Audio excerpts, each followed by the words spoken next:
오늘도 생명과 은혜의 말씀으로 우리에게 공급하시는 하나님 아버지, 주의 말씀을 들고 서서 이렇게 함께 생명 되신 주의 말씀을 나누기를 원합니다. 전하는 자도 듣는 자도 주께 은혜 받는 기쁨으로 충만케 되게 하시고, 하나님의 말씀이 우리 안에 들어와 역사하며 일하는 증거를 보는 소망으로 충만케 되게 하여 주시옵소서.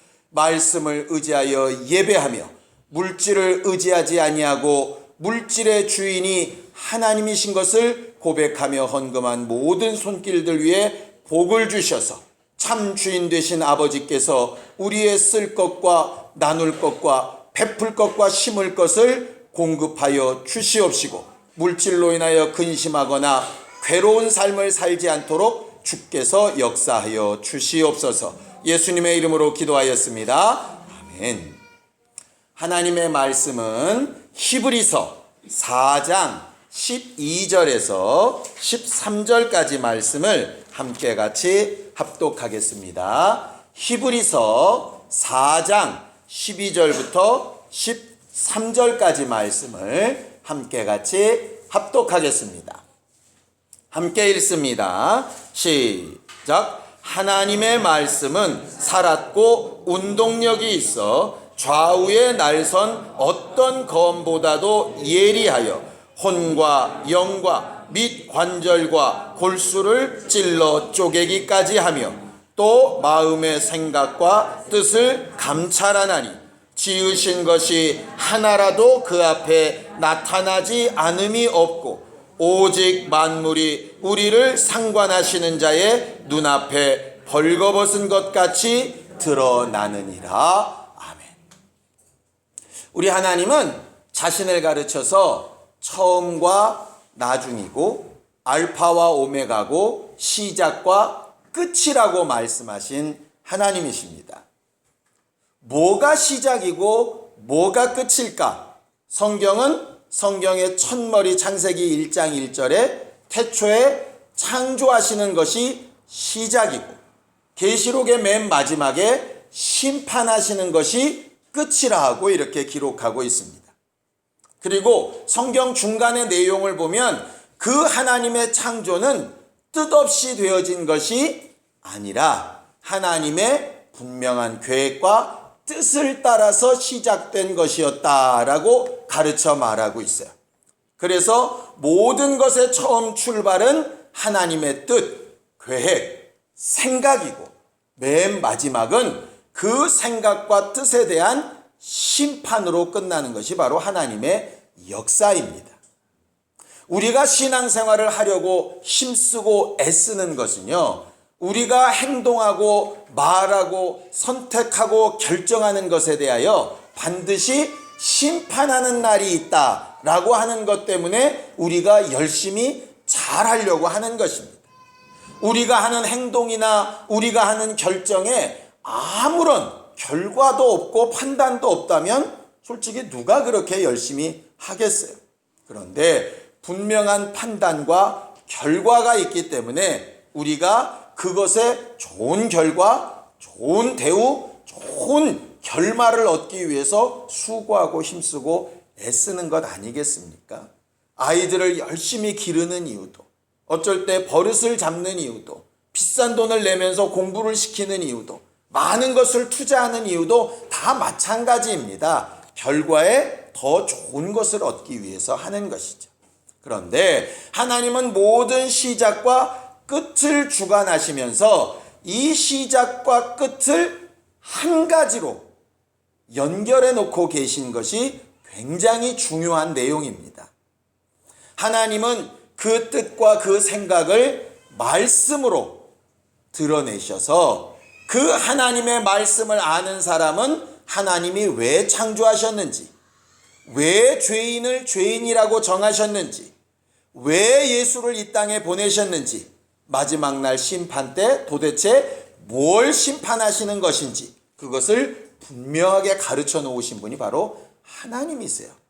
그래서 우리가 히브리서 11장 3절에 알고 있는 것처럼 우리는 믿음으로 모든 만물이 하나님의 말씀으로 되어진 것을 안다라고 이렇게 되어져 있죠. 하나님께서 말씀으로 천지를 만드시고 모든 것을 이렇게 준비하실 때에 그 말씀에 준비되는 모든 일에게 있어야 될 이유와 뜻에 대하여 잘 놔두시고 그것을 통해 심판하시겠다고 약속하신 것이라 이 말이에요. 맨 마지막 하나님의 심판도 마찬가지입니다. 요한복음에 나와 있는 것처럼 하나님 아버지께서 내게 모든 심판을 맡기셨다. 그런데 나도 너희를 심판하지 않겠다. 왜냐하면 나는 너희를 심판하러 온 사람이 아니라 구원하러 왔으니까. 대신 너희를 심판할 것이 있는데 내가 너희에게 이른 말, 내 아버지의 말씀, 그 말씀이 남아서 너희를 심판할 것이다 라고 이렇게 말씀하셨죠. 그래서 모든 일의 시작인 창조도 말씀으로 된 것이고 모든 일의 마지막 심판도 말씀으로 된 것입니다. 그리고 중간에 하나님의 본래의 뜻에 어긋나서 죄인 된 자들을 그대로 심판으로 끌고 가면 죄가 심판받고 멸망하는 것으로 끝나게 되니까 우리에게 그 죄에서 돌이킬 수 있고 다시 하나님의 뜻에 합당하게 사는 것으로 심판 때 제대로 된 판단을 받게 하시기 위해서 베푸신 구원이 있지 않습니까? 그 구원도 베드로전서 1장 23절에 말씀하신 대로 너희의 거듭난 것은 썩어질 씨로 된 것이 아니라 썩지 아니할 것으로 된 것이니 살아있고 항상 있는 하나님의 말씀으로 된 것이라 이렇게 말씀하셨어요. 그래 놓고 봤더니 하나님은 시작과 끝이신데 창조하시는 시작도 뜻을 담으신 말씀으로 하셨고 우리를 중간에 거듭나게 하시고 구원하신 것도 말씀이 육신이 되어 오신 예수의 입을 통한 복음, 그 말씀으로 구원받게 하셨고 맨 마지막 심판 때도 결국 말씀으로 심판받고 판단받게 하셨다 이 말이지. 하나님의 심판이 과연 뭘까 생각을 해봤더니 너무 간단합니다. 하나님의 말씀이라는 기준을 딱 두고 그 말씀이라는 기준에 얼마나 합당하게 살았느냐 상, 얼마나 그 말씀과 어긋나게 살았느냐 벌, 이렇게밖에 판단이 안 되는 것이에요.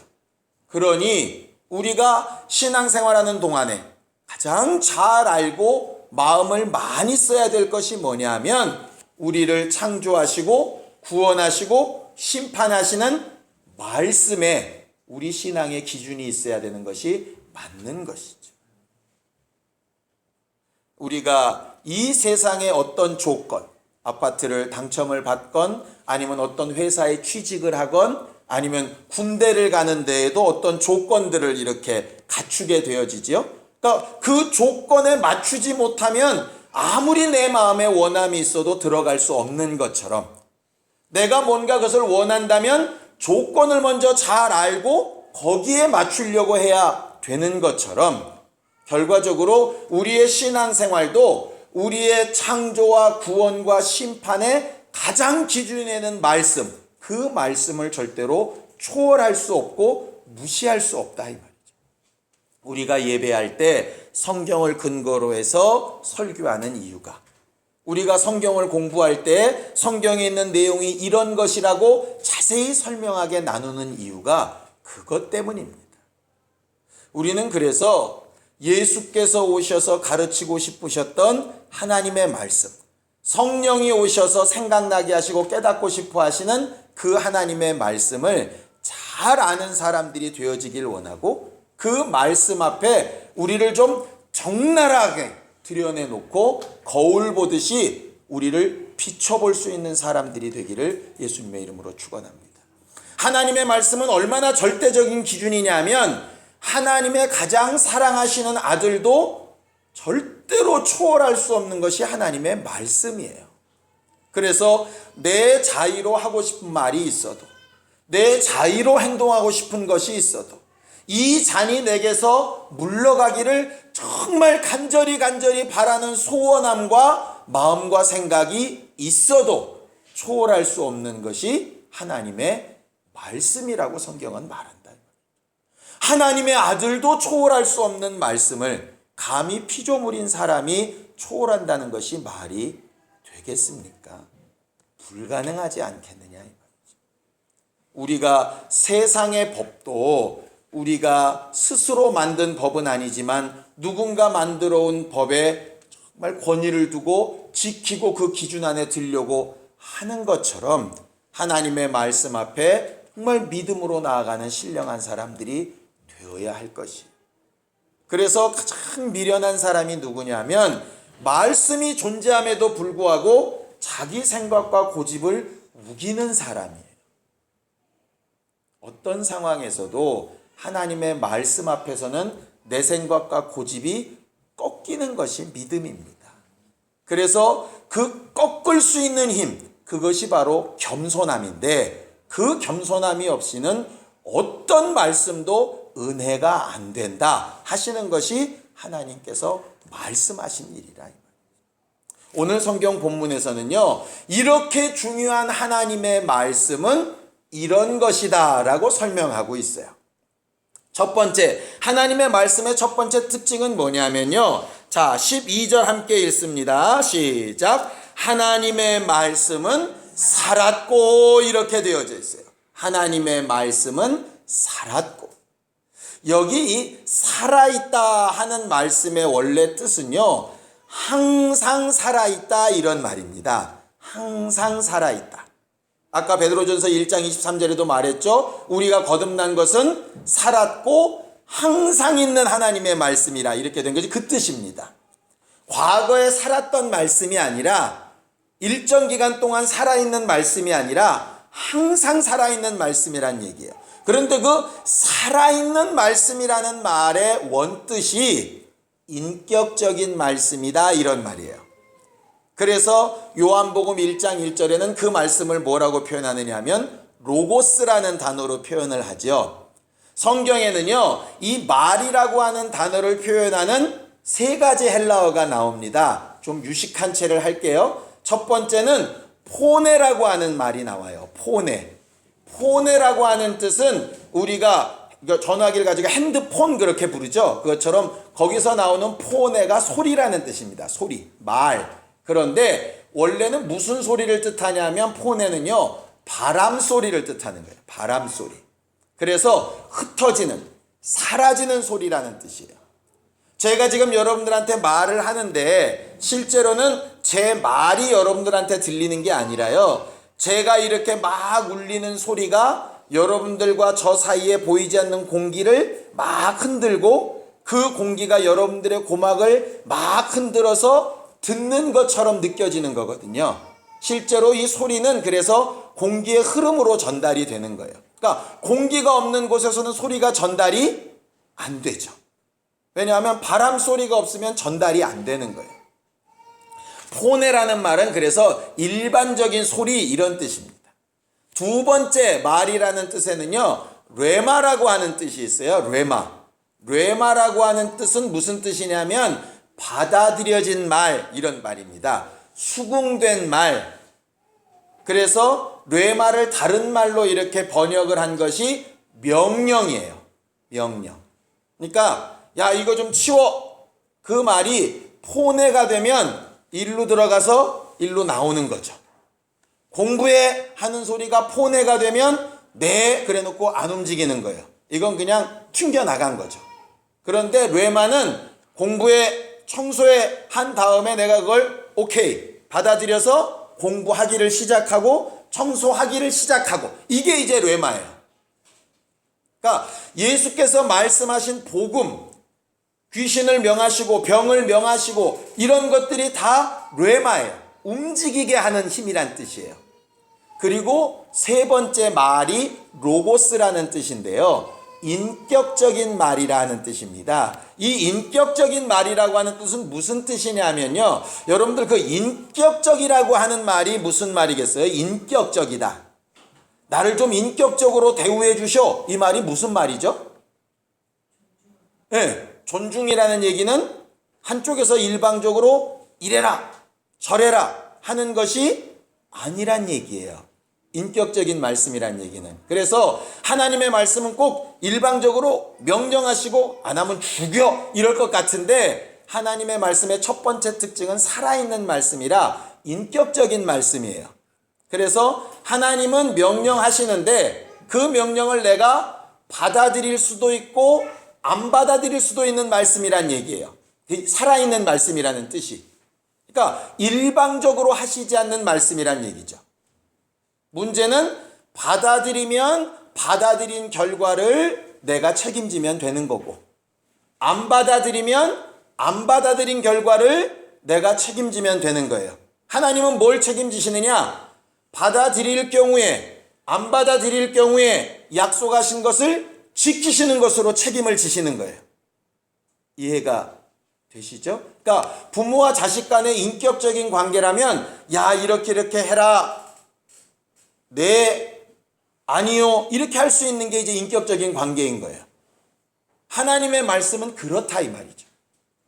그래서 하나님의 말씀이 억지로 우리를 잡아가지고 막 꺾어가지고 막 못하게 만드시고 이런 식으로 역사하는 말씀이 아니라는 특성을 좀 기억해야 되는 거예요. 난 원하지도 않은데 하나님께서 밀어붙이셨다고. 물론 아주 극히 소수의 경우가 그런 경우 있지만 일반적인 하나님의 말씀은 그렇게 역사하시는 경우가 없어요. 만약에 하나님께서 일방적으로 강력하게 그렇게 역사하셨다면 그것은 제대로 된 인격적인 대우를 하신 게 아니라 정말 일방적으로 명령하시는 무생물처럼 여기신 것과 마찬가지죠.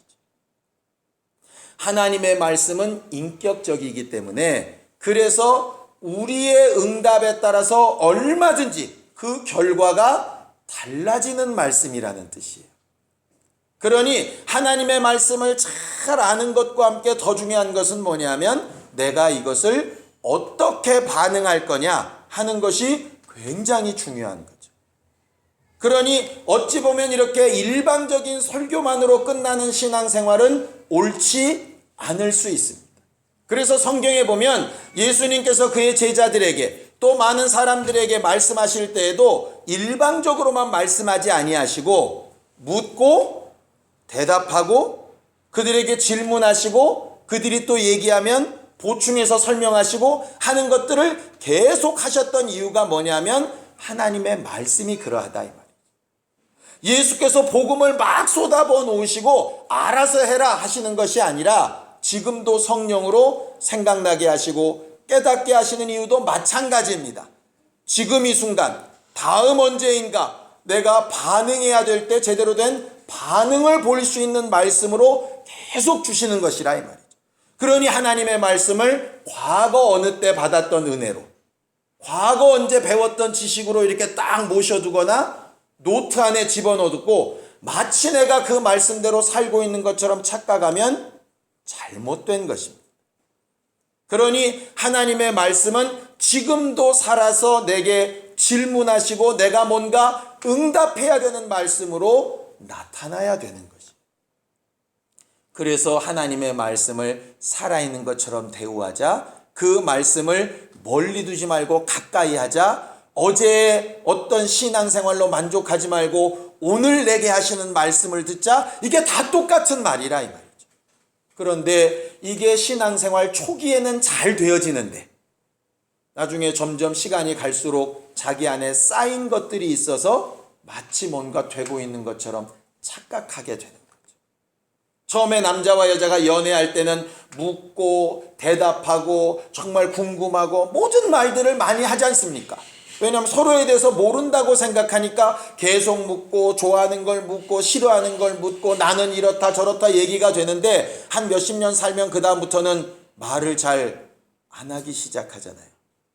문제는 그렇게 말이 안 해지기 시작하고 스스로 안다고 생각하는 순간부터 오해가 쌓이고 쌓여서 나중에 언젠가 걷잡을 수 없는 관계로까지 빠지는 경우들을 보게 되어집니다.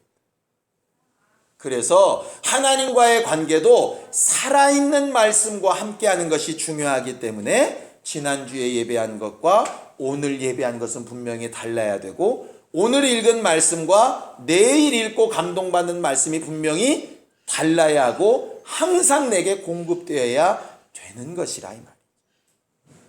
살아있고 항상 있는 그 말씀이 분명히 유효기간이 없는 영원한 말씀인데요. 문제는 그 말씀에 응답해야 되는 내가 유효기간이 있는 사람이라 나중에 언젠가 하지 하는 것이 통용되지 않을 때가 많기 때문에 그 말씀이 들려오고 알게 되는 순간에 오늘이라 일컫는 동안 내가 그렇게 할 것인지 안 할 것인지를 선택하고 결정하는 의지가 참 필요한 것이 하나님의 말씀이에요.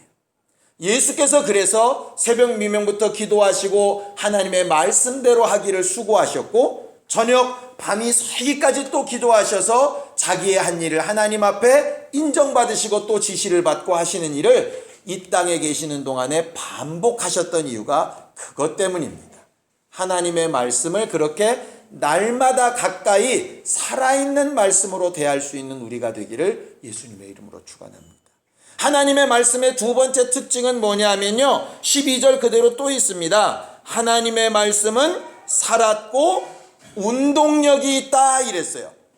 새로 번역된 성경이 훨씬 더 잘 번역된 게 있습니다. 여기서 말하는 운동력, 그러니까 이 운동력이라는 게 도대체 뭐지 싶은데 새로 번역된 성경에는 활력 이렇게 되어 있더라고요.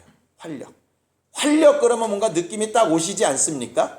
활력이라고 하는 얘기는요, 살리는 힘이라는 뜻이에요. 움직이게 하는 힘이라는 뜻이에요.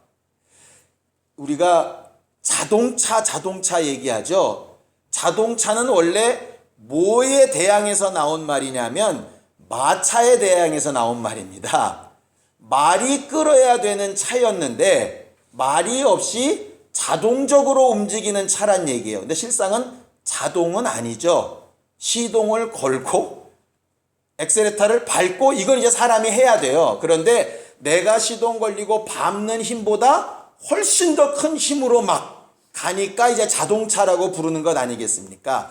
여기 말하는 운동력 있는 말씀, 활력 있는 말씀이라는 게 꼭 그 뜻이에요. 여기서 말하는 운동력 있는 말씀이라는 것이 결국 레마인데요. 그 레마는 움직이게 하는 명령이란 뜻이에요. 그런데 그 움직이게 하는 명령이 뭐보다 뒤에 있느냐면 살아있는 인격적인 말씀 뒤에 있어요. 그러니까 움직이게 하는 명령이 내 의지와 상관없이 나를 막 움직이게 하는 것은 아니라고. 결국 활력이 있는 움직이게 하는 명령은 언제 가능하냐? 내가 그것을 받아들일 때 가능한 거예요. 제가 약이나 주사를 생각을 해봤습니다. 몸이 아프면 사람들이 약을 먹거나 주사를 맞으라고 이야기를 합니다. 그렇죠? 그러면 약을 먹든지 주사약을 찔러 넣으면은요, 주사약이나 약이 내 안에 들어가는 순간부터는 내가 뭘 열심히 할 게 실상은 없어요. 왜냐하면 혈관을 타고 들어간 주사액이 지가 막 일하죠. 내가 먹은 약효가 들어가면서 막 일해요. 내가 약을 먹고 나서 막 힘을 쓰거나 그러지 않는다고. 나는 그냥 일상적인 생활을 하는데 내 안에 들어간 약효가 막 일하기 시작하죠. 이 운동력 있는 말씀이라는 얘기가 바로 그 말이에요. 하나님의 말씀은 들어가면 역사하는 말씀이라는 얘기예요. 움직이게 하는 말씀이고 일하게 하는 말씀이고 치료하는 말씀이란 얘기예요. 근데 문제는 뭐냐? 이게 주사약을 찔러야지. 약을 먹어야죠. 그러니까 책에 있는 지식을 눈으로 보고 입으로 읽고 머릿속에 이렇게 담아둬야 필요할 때 이게 일할 텐데, 책을 읽으면 똑똑해진대, 공부하면 뭐 지혜로워진대 하는데 이게 안 받아들여지면 안 되는 거 아니겠어요? 그러니까 운동력 있는 말씀, 역사하는 말씀은 맞는데 그 운동력 있고 역사하는 말씀이 언제 일하기 시작하느냐 하면 인격적인 말씀이라 받아들여질 때 가능한 거예요. 그러니 율법주의자들의 잘못은 뭐냐 하면요, 하나님의 말씀은 살아있는 말씀, 두려운 말씀은 일하는데 그 말씀이 내게 들어와서 내 노력에 더하여서 내 힘이나 내 수고보다 훨씬 더 그 말씀이 나를 살리고 일하실 수 있다는 것을 안 믿은 말씀인 거예요. 말씀을 들었으면 내 힘으로 다 해야 돼. 내가 뭔가 이루어야 돼. 내가 뭔가 수고해야 돼. 이게 이제 율법의 한계였어요. 복음은 하나님의 복음이 내 안에 들어오면 나를 살린다. 이거를 믿는 것인데 문제는 그렇게 살리는 일도 결국은 내가 의지로 받아들여야 되는 건데 마치 의원아 병 고쳐라 하는 것처럼 예수께서 구원하신다 그랬으니 구원해 보시오. 응답하신다 그랬으니까 내 아는 거, 내 필요한 거 다 하신다 그랬으니까 하나님께서 좀 좋은 대로 좀 응답해 주시오. 이렇게 이야기한다 이 말이죠. 자동차가 가기 위해서도 시동을 걸고 악셀레타를 밟는 일이 필요하듯이 하나님의 이름을 주시고 하나님의 운동력 있는 말씀을 주셨을 때도 내가 기도에 순종하기를 시작하고 말씀을 읽고 순종하려는 의지를 사용하기 시작하고 할 때에 이것이 운동력 있게 시작한다 이 말. 처음에 발동을 거는 일은 의지로 시작을 하더라도 내 안에서 말씀이 일하실 수 있도록 의지하는 것이 바로 운동력 있는 말씀에 대한 두 번째 특징이에요. 오늘 성경이 말하는 하나님의 말씀의 세 번째 특징은 뭐냐 하면은요, 감찰하시는 말씀이라 이렇게 되어 있습니다. 성경 맨 뒤에 되어 있죠. 영과 혼과 영과 및 관절과 골수를 찔러 쪼개기까지 하며 또 마음의 생각과 뜻을 감찰한다 이렇게 되어 있죠. 감찰이라는 얘기는 처음부터 끝까지 다 주시해서 보고 마지막에 판단하시는 말씀이라는 얘기예요. 그런데 그렇게 판단하시는 그 말씀을 뭐라고 비유해서 지금 표현하고 있느냐면 좌우의 날선 검보다 예리하다 이렇게 되어 있죠. 좌우의 날선 검이라는 표현은요, 요한계시록에 보면 두 번이나 나옵니다. 예수에 대하여 표현할 때 그 입에서 좌우의 날선 검이 나오는 이가, 좌우의 날선 검을 가지신 이가 이렇게 되어 있습니다. 또 성경에 보면 양날검 얘기들이 간혹 나옵니다. 이 양날검이라는 얘기는 말 그대로 칼날이 양쪽에 있다는 뜻이에요. 우리나라 옛날 장군들이 쓰던 칼들은 보통 한쪽에 날이 있죠. 그것도 일본도 그렇고. 그래서 한쪽 면은 맨들맨들하기 때문에 실제로는 거기에는 베이거나 상처를 잘 안 입어요. 그래서 적을 향해서 날카로운 쪽으로, 밋밋한 쪽은 내 쪽으로 이렇게 사용하는 게 보통 일반적으로 한쪽 날 검인데, 성경에 나온 양날검은 이게 날이 양쪽에 있다 보니까 적을 딱 겨누면 반대쪽은 누구를 겨누느냐 하면 나를 겨누게 된다 이 말이죠. 이 말씀이 무슨 뜻이냐면 하나님의 말씀은 저 사람만 판단하는 말씀이 아니라 나도 판단하는 말씀이라는 얘기예요. 그래서 하나님의 말씀을 사용하려면 항상 양쪽을 두고 사용해야 되는 거예요. 율법주의자들의 잘못이 그것이었죠. 상대방에 대해서는 정말 잘 적용을 하는데 자기에 대해서 적용을 안 한 거예요. 예수께서 오셔서 계속 얘기하시는 것, 함부로 비판하지 말아라. 너희 비판으로 너희가 비판받을 것이고 함부로 헤아리지 말아라. 너희의 헤아림으로 너희가 헤아림을 받을 것이다. 너희가 긍휼 있는 것으로 베풀면 긍휼 있는 심판을 받을 거고 긍휼 없는 심판을 행하면 너희도 긍휼 없는 심판을 받을 거다. 이 말씀이 왜 나오느냐 하면 하나님의 말씀이 양날검이기 때문에 그렇습니다. 그래서 지혜로운 사람은 이 양날검을 잘 사용하는 사람이에요. 하나님의 말씀 특징은 그래서 살았고 항상 있는 인격적인 말씀이라 우리가 뭔가 응답을 해야 되는 말씀이고, 그 말씀을 내가 받아들이기만 하면 내 안에서 얼마든지 움직임과 원동력을 주시는, 움직이게 하시는 말씀이고, 그 말씀이 다른 이에게나 내게 동일하게 적용되어지는 균형 있고 정직한 말씀이라 이 말이에요. 우리는 그 말씀 앞에 신앙생활 하는 겁니다. 그 말씀은 우리의 모든 것을 다 아시고 판단하시는 말씀이라고 13절에 이야기하죠. 하나라도 그 앞에 나타나지 않을 것이 없고 만물이 우리를 상관하시는 자의 눈앞에 벌거벗은 것처럼 나타나게 될 거다 이렇게 얘기했어요. 거기 그 앞에라고 하는 것이 누구 앞이냐면 말씀 앞에라는 뜻입니다. 하나님의 말씀 앞에는 빈부 귀천 남녀가 아무 상관이 없습니다. 목사라 그래서 적당히 넘어가고 일반 평신도라 그래가지고 냉철하게 판단받고 하는 것이 아니라 이 말이죠. 이 세상에 존재하는 것처럼 유전무죄, 무전유죄 이런 거 없는 것이 하나님의 판단이라 이 말이에요. 하나님의 모든 판단 앞에 정직하고 벌거벗은 모습으로 서는 날이 있는데 너희들은 그날을 위해서 그 말씀을 어떻게 대우할 거냐 하는 것이 성경이 우리에게 가르치시는 신앙생활의 방법이에요. 벌거벗은 자처럼 드러난다. 여러분들 벌거벗은 자로 드러난 것 한 두 번 정도 생각 안 나십니까? 저는 생각이 딱 두 군데로 나던데요. 성경에 나온 벌거벗어서 드러났던 사람 첫 번째, 아담과 하와. 아담과 하와는 본래 하나님 앞에 벌거벗고 있었을 때 부끄러웠습니까? 안 부끄러웠습니까? 안 부끄러웠었습니다.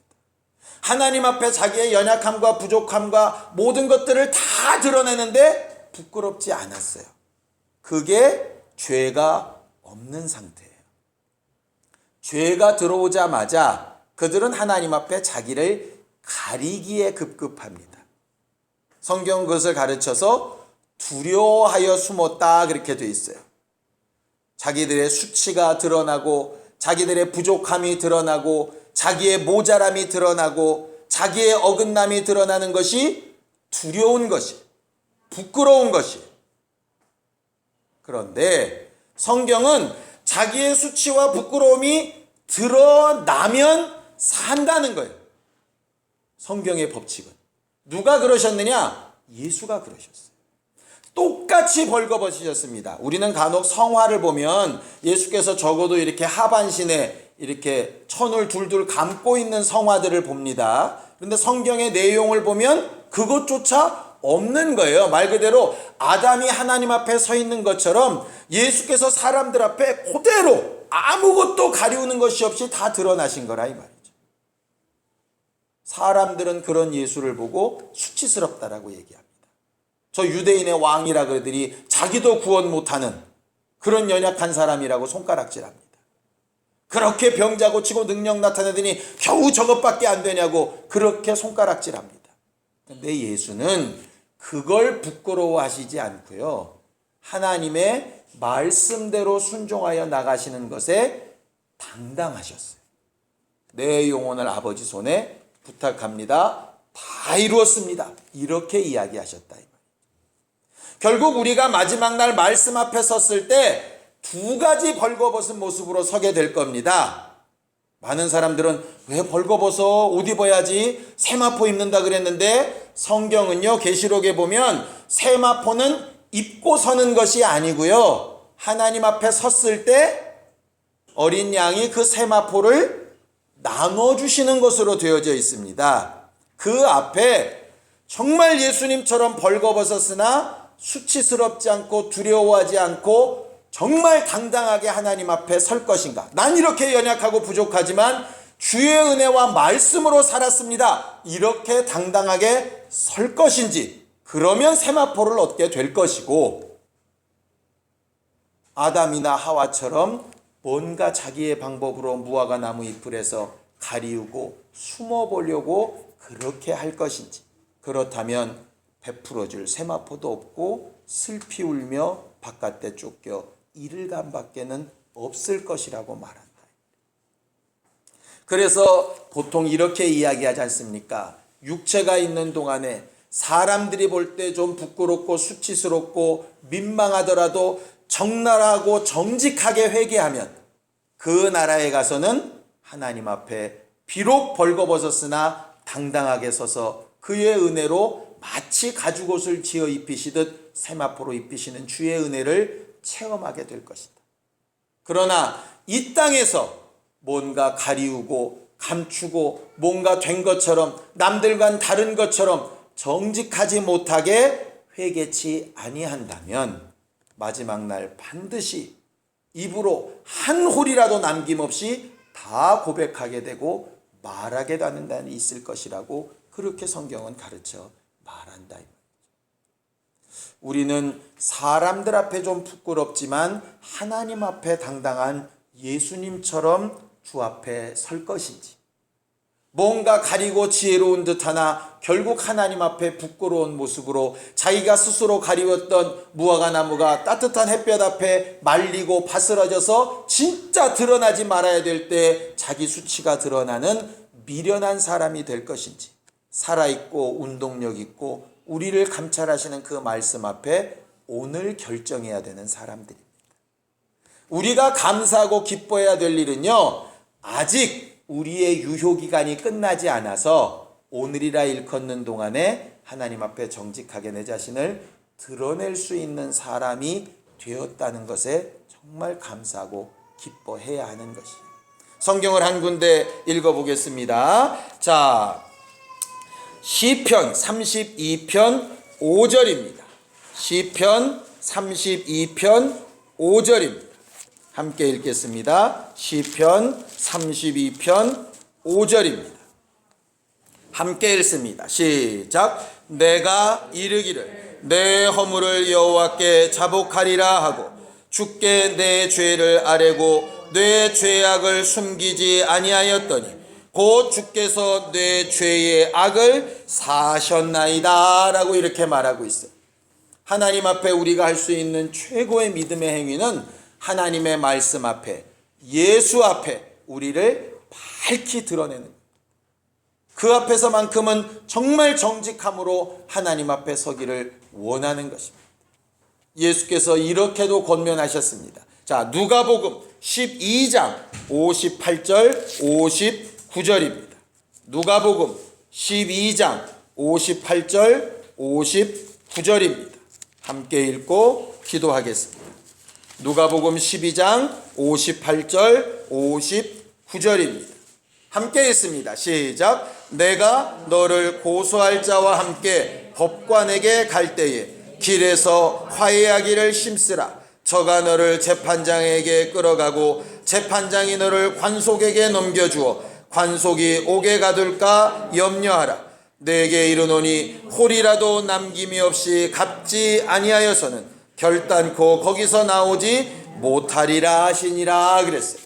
우리가 매월 첫 주간에 왜 성찬의 명령을 지킵니까? 우리의 연약하고 부족하고 죄악된 부분을 좀 인정하고 하나님 없이, 하나님 말씀 없이 살려고 했던 것을 인정하고 그 회개하는 모습을 제대로 드러내는 방법으로 성찬을 하는 것입니다. 그리고 그 기쁨과 감격으로 내 안에서 일하실 그 말씀을 의지해서 또다시 한번 생명력 있게 살아보려고, 활력 있게 신앙생활 해보려고 하나님을 의지하고 움직이기를 시작하는 것이 바로 우리의 순종입니다.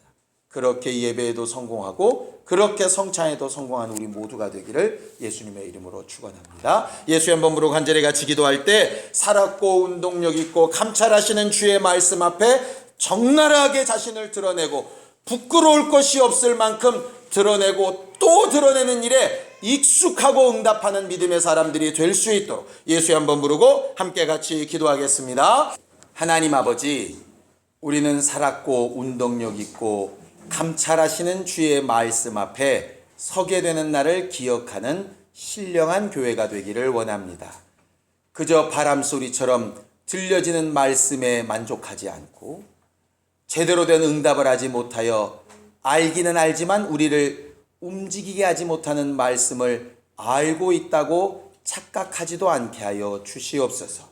하나님의 말씀이 언젠가 우리를 돌아보시고 판단하시는 그날에 평소에 회개하며 정직한 심령으로 주께 나아가는 연습이 되어져 있어서 마지막 날 결정적인 순간 주님 앞에 서게 되는 그날에 부끄러울 것도 없고 두려울 것이 없는 신령한 교회로 설 수 있게 되어지기를 원합니다. 이를 위하여 정직한 심령들을 회복시켜 주시옵시고 자기 힘으로 되지 않는 것을 포기하고 입히시는 것을 사모하는 믿음의 사람들이 되게 하여 주시옵소서. 이번 한 주간도 하나님의 말씀이 생각나는 살아있는 교회가 되기를 원하오니 역사하여 주시옵소서. 성령으로 도우시고 함께하여 주시기를 원하며 예수님의 이름으로 기도하였습니다. 아멘. 이제는 우리 주 예수 그리스도의 은혜와 하나님 아버지의 극진하신 사랑과 성령님의 감동하시고 역사하시는 분명한 증거가 살아계신 주의 말씀 앞에 서게 되는 날을 기대하며 회개하며 정직하기를 결심하는 우리 모두 위에 이제로부터 영원까지 함께 있을지어다. 아멘.